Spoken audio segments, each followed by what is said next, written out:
Hi traders. இப்போ நம்ம video part 2ல இருக்கிறோம். பார்ட் 1 யாராவது பார்க்காம இருந்தீங்கன்னா போய் லாஸ்ட் வீடியோ பார்த்துட்டு வந்துட்டு இதில் பாருங்கள். அப்படின்னா தான் கொஞ்சம் புரியும். ஏன்னா லாஸ்ட் வீடியோவில் நான் ஃபியர் அண்ட் கிரீட் எமோஷன்ஸ் எதனால் வருது, அதனால் வர மிஸ்டேக்ஸ் என்னென்ன பண்ணுவோம் அப்படிங்கிறத நான் பார்த்துருவோம்.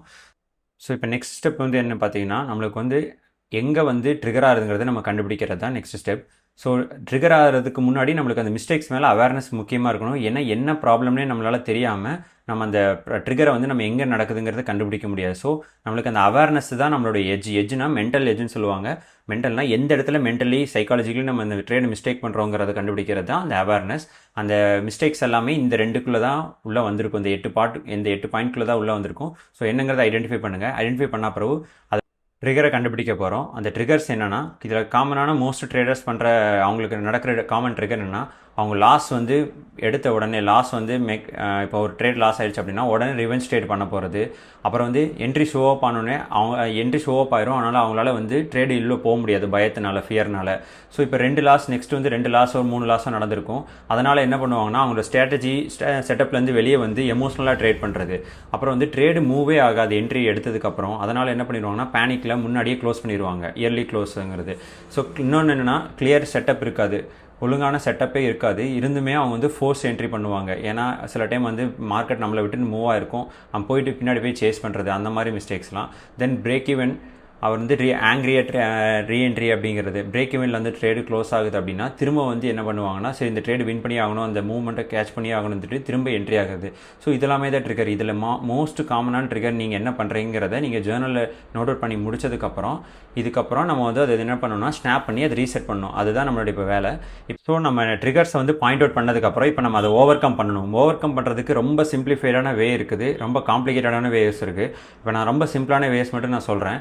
முக்கியமாக வந்து பார்த்திங்கன்னா, அதில் வந்து லேப்டாப் வந்து நமக்கு லேப்டாப்போ பிசியோ நம்ம வந்து ட்ரேட் பண்ணுற இடத்த விட்டு நகர்ந்துடணும். அது க்ளோஸ் பண்ணிட்டு வெளியே நகர்ந்துட்டு போயிட்டு ஏதாவது ஒரு ட்ரிங்க்ஸோ அல்லது காஃபியோ டீயோ குடிச்சிட்டு நம்ம வந்து ரிலாக்ஸ் பண்ணிவிட்டு வெளியே போயிடணும். அல்லது நம்மளால் வந்து எஞ்சி போக முடியல அப்படின்னா நம்ம யூஸ் பண்ணிட்டு இருக்க ட்ரேடிங் வியூ சார்ட்டை க்ளோஸ் பண்ணிவிட்டு நம்ம வேறு ஏதாவது கேமிங்கோ அல்லது வேறு ஏதாவது யூடியூப் வேறு ஏதாவது நம்மளை டிஸ்ட்ராக்ட் பண்ணிடணும் அதுலேருந்து. ஸோ அப்புறம் வந்து டைமிங் செட் பண்ணிவிட்டு, இப்போ ஒரு ட்ரேட் எடுக்கிறோம் அப்படின்னா லாஸ் ஆகுது அப்படின்னா இந்த அடுத்த ஒரு 4 ஹவர்ஸ்க்கோ 8 ஹவர்ஸ்க்கோ அடுத்த நான் எந்த ட்ரேட் எடுக்க மாட்டேங்கிற மாதிரி டைமர் செட் பண்ணுறது. இந்த மாதிரி வந்து நம்மளை அந்த ட்ரேட்லேருந்து அந்த ஒரு சார்ட்லேருந்து நம்மளை டிட்டாச் பண்ணுறது மூலமாக நம்மளுக்கு இந்த மாதிரி மிஸ்டேக்ஸ் எல்லாமே அவாய்ட் பண்ண முடியும். பட் இது கம்ப்ளீட்டாக இது பார்த்திங்கன்னா முக்கியமாக ரொம்ப ப்ரொஃபஷனலிசமான செல்ஃப் கண்ட்ரோல் வேணும். ஏன்னா செல்ஃப் கண்ட்ரோல் இல்லாட்டி நம்ம இதை கண்டிப்பாக பண்ண மாட்டோம். என்ன பண்ணுவோம்னா, நம்ம இதெல்லாம் ட்ரிகர் வரைக்கும் கண்டுபிடிச்சிருவோம், ஓகே எனக்கு இதாக ட்ரிகர் ஆகிருப்போம். பட் நம்ம எமோஷன்ஸ் நம்மளை வந்து அதுலேருந்து வெளியே வர விடாமல் நம்ம என்ன பண்ணுவோம், திரும்பி அதில் போயிட்டு மார்க்கெட் கூட நம்ம வந்து சண்டை போடுற மாதிரி போயிடுவோம். ஸோ ஃபைட் பண்ணிவிட்டு நம்ம திரும்பி லாஸ் பண்ணுற மாதிரி ஆயிடும். அப்படி பண்ணக்கூடாது. இந்த இடத்துல தான் செல்ஃப் கண்ட்ரோல் ரொம்ப முக்கியம். இந்த செல்ஃப் கண்ட்ரோலை இம்ப்ரூவ் பண்ணுறதுக்கு தான் நம்மளுக்கு என்னென்னா டெய்லி ரொட்டீன் வேணும். டெய்லி ரொட்டீன் அந்த சாலிடான மெக்கானிக்கல் செட்டப் வேணும். மெக்கானிக்கல் செட்டப் என்னென்னா, ஸ்ட்ரக்சர்டாக இந்த நாளைக்கு இத்தனை ட்ரேடு தான் எடுப்பேன், இன்றைக்கி இவ்வளோ பர்சன்டேஜ் ரிஸ்க் தான் எடுப்பேன், இந்த ட்ரேடில் இத்தனை லாஸ் ஆகிடுச்சுன்னா நான் வெளியே வந்துடுவேன் அப்படிங்கிற மாதிரி ஒரு ஸ்ட்ரக்சரான பிளான் இருந்தால் மட்டும்தான் நம்மளால் இது வந்து ஓவர் கம் பண்ண முடியும்.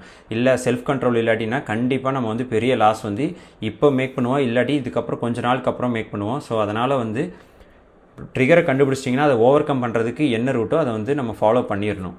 கண்டுபிடிச்சிட்டு நம்ம அதை திரும்ப அந்த மிஸ்டேக் பண்ணிகிட்டு இருக்கும்போது கண்டிப்பாக அது பெரிய லாஸ்ட்டில் கொண்டு போய் விட்டுரும்.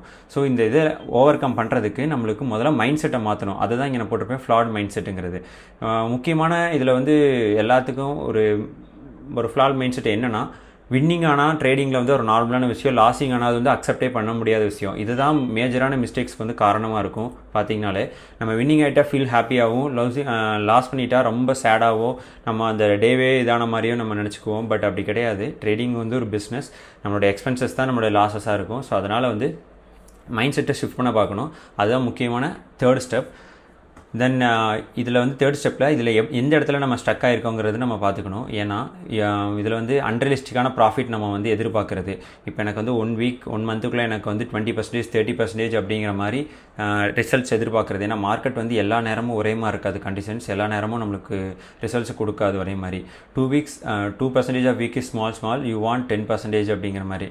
நம்ம 2% 3%ங்கிறலாம் அண்டர்ஸ்டிமேட் பண்ணிவிட்டு எனக்கு 10% 20% ஷார்ட் டைமில் வேணுங்கிற மாதிரி நம்ம எதிர்பார்ப்போம். அதெல்லாம் பாசிபிள் கிடையாது. பாசிபிள் இருந்தாலும் அது இப்போ இருக்கும், நெக்ஸ்ட் வீக்கில் அது லாஸ் ஆயிடுவோம். தென் அப்புறம் வந்து ஒரு நாள் நம்ம ரெட்டே இருந்த மாதிரி, இங்கே நான் சொன்ன மாதிரி தான், ஒரு நாள் அன்றைக்கி லாஸ் ஆகிட்டோம் அப்படின்னா நம்ம வந்து நம்மளவே செல்ஃப் எஸ்டீம் கம்மி பண்ணிவிட்டு நம்ம ஃபெயிலியராக ஃபீல் பண்ண ஆரம்பிச்சிடுவோம். தென் அப்புறம் வந்து பாஸ்ட் ட்ரேடிங் சேலஞ்சை வந்து பாஸ் பண்ணுறதுக்கு வந்து பார்த்திங்கன்னா 2 வீக்கில் பாஸ் பண்ணணும், 60 நாள் 70 நாள் ஆகாதுங்கிறது. சில பேருக்கு வந்து 2 வீக்கில் 1 நாளில் 2 நாளில் பாஸ் பண்ணுவாங்க. அவங்களோட ஸ்ட்ராட்டஜி, அவங்க ரிஸ்க் மேனேஜ்மெண்ட் வந்து ரொம்ப அக்ரெசிவாக இருக்கும். ஆனால் அந்த மாதிரி ஃபாலோ பண்ணும்போது நம்மள்ட்ட வந்து மணி ஃபண்ட்ஸ் இல்லை அப்படிங்கும்போது நம்ம கண்டிப்பாக லேக் ஆயிடுவோம். அதனால் அதை வந்து பண்ணாதீங்க. ஸ்லோ அண்ட் ஸ்டடியாக கன்சிஸ்டண்ட்டாக பண்ணணும். அதுதான் நம்மளுடைய கோலாக இருக்கணும். தென் இதை வந்து நம்மளால் வந்து ஒரு க்ளீன் செட்டப் வர்ற வரைக்கும் 3 நாள் வெயிட் பண்ணாமல் இருக்கிறது கூட ஒரு முக்கியமான விஷயம். ஏன்னா க்ளீன் செட்டப்புங்கிறது எப்படின்னா நம்மளோட ஹை ப்ராபபிலிட்டி செட்டப் நம்மளோட செக்லிஸ்ட் படி ஒன்று வச்சுருப்போம். அதையும் தாண்டி வர்றதுக்கும் போது ஓகே இது வர்றதுக்கு 3 நாள் 4 நாள் ஆகுது அப்படிங்கும்போது அதுக்கு முன்னாடியே நம்ம ஒரு 2 ட்ரை பண்ணலான்னு ட்ரை பண்ணி ஃபெயில் ஆகிறது அது ஒன்று.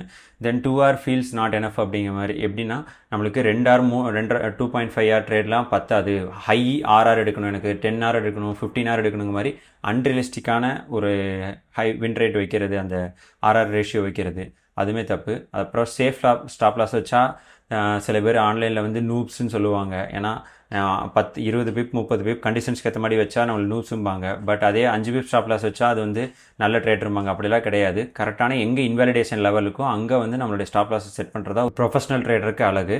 இப்போ நான் நெக்ஸ்ட் ஸ்டெப்பில் என்ன பண்ண போகிறேன்னா, என்னுடைய மிஸ்டேக்ஸ் நான் எப்படி ஐடென்டிஃபை பண்ணேன், அதில் எப்படி ட்ரிகர் கண்டுபிடிச்சேன், அதுக்கு நான் என்ன சொல்யூஷன் மேக் பண்ணேங்கிறது என்னுடைய பர்சனல் எக்ஸ்பீரியன்ஸ் நான் இதில் வந்து நான் ஸ்க்ரீன்ஷாட்டில் ஆட் பண்ணியிருக்கிறேன்.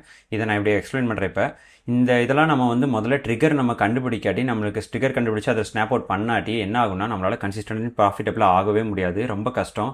சில பேர் இப்படி கன்சிஸ்டன்ட்லி ஆவேன்னு சொல்லுவாங்க, மிஸ்டேக்ஸ்லாம் கண்டுபிடிக்காமல் நான் ரிப்பீட்டடாக பண்ணிகிட்டே இருப்பேன்னு. அது எப்படி நடந்திருக்குன்னா, அவங்க ஒரு 10 வருஷம் 15 வருஷம்னு சொல்லிட்டு அவங்களுக்கு மிஸ்டேக்ஸ் வந்து ரிப்பீட்டடாக அவங்களுடைய மைண்ட்லேயே அவங்க வந்து கால்குலேட் பண்ணி அவங்களுக்கு வந்து அவங்கள அந்த மிஸ்டேக்ஸ் பார்க்கும்போதே அது அவேர்னஸ் அவங்களுக்கு ஆட்டோமேட்டிக்காக வந்துடும். அது மூலமாக அவங்க கண்டுபிடிச்சிருவாங்க. பட் நீங்கள் ஒரு நியூ ட்ரேடராக இருந்தீங்கன்னா அதெல்லாம் பாசிபிலிட்டி இல்லை. நம்ம ரைட் டவுன் பண்ணி நம்மளால் கண்டுபிடிச்சி எழுதி வச்சா மட்டும்தான் நம்மளுக்கு அந்த ப்ராப்ளத்தை சால்வ் பண்ண முடியும். ஸோ இப்போ நான் என்னுடைய மிஸ்டேக்ஸ் நான் என்ன பண்ணியிருக்கேன், மேஜரான மிஸ்டேக்ஸ் நான் என்ன என்கவுண்டர் பண்ணியிருக்கேங்கிறத நான் இதில் வந்து நான் எழுதியிருக்கிறேன். ஸோ அதுதான் அந்த ஸ்க்ரீன்ஷாட்டு. முக்கியமான மேஜர் ப்ராப்ளம் என்னென்னா ஓவர் ட்ரேடிங். இந்த ஓவர் ட்ரேடிங் ஓவர் லெவரேஜிங் எதனால் வந்ததுன்னா, எனக்கு க்ரீட் அதிகமாக இருந்தது. ஸோ கொஞ்சம் டைமில் அதிக ப்ராஃபிட் பார்க்கணுங்கிற ஒரு க்ரீடு.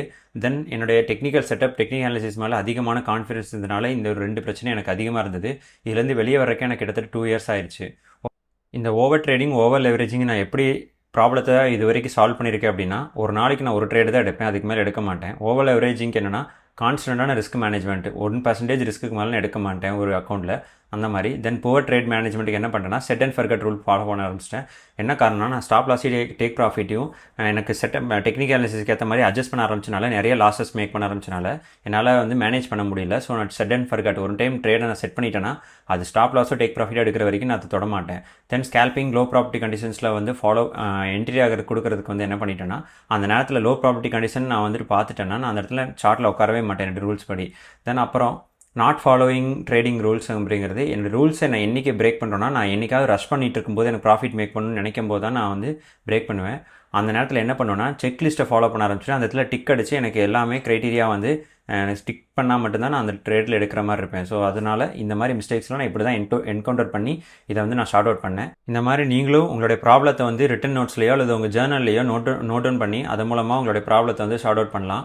இந்த மாதிரி நீங்கள் பண்ண ஆரம்பிச்சிங்கனாலே நீங்கள் மற்ற ட்ரேடர்ஸ் லாஸ் ஆகிற மாதிரி லாஸ் பண்ணுறதை அவாய்ட் பண்ணிவிட்டு சைக்காலஜி இம்ப்ரூவ் பண்ணுறது மூலமாக உங்களோட ஸ்ட்ராட்டஜி வித் சைக்காலஜி ஒரு நல்ல அவுட்கம் உங்களுக்கு கொடுக்கும். இவ்வளோதான் நான் சொல்ல வந்தது.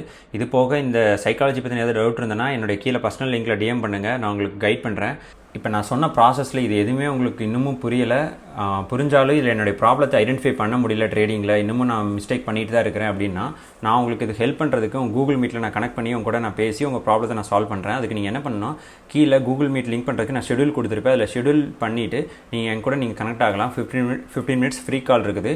அது மூலமாக உங்களுடைய ப்ராப்ளத்தை என்னென்ன ஐடென்டிஃபை பண்ணிவிட்டு உங்களுக்கு நான் என்ன சொல்யூஷனுங்கிறத கொடுப்பேன். இது போக உங்களுக்கு ஃப்ரீ ட்ரேடிங் ஜேர்னல் வேணும் அப்படின்னா கீழே இருக்க டவுன்லோட் லிங்க்கில் டவுன்லோட் பண்ணி ட்ரேடிங் ஜேர்னல் யூஸ் பண்ணலாம். ட்ரேடிங் ஜேர்னல் இல்லாமல் நீங்கள் ட்ரேட் பண்ணாதீங்க. ஏன்னா உங்களுடைய மிஸ்டேக்ஸ் என்னென்னு ஐடென்டிஃபை பண்ணாமல் பாஸ்ட்டில் நடந்தது உங்களால் இப்போ வந்து க்ரோத் ஆக முடியாது, கன்சிஸ்டண்ட்டாக ப்ராஃபிட்டபிள் ஆக முடியாது. ஸோ ட்ரேடிங் ஜேர்னல் யூஸ் பண்ணுங்கள். இதோட இந்த வீடியோ எண்ட் பண்ணிக்கிறேன். தேங்க்யூ.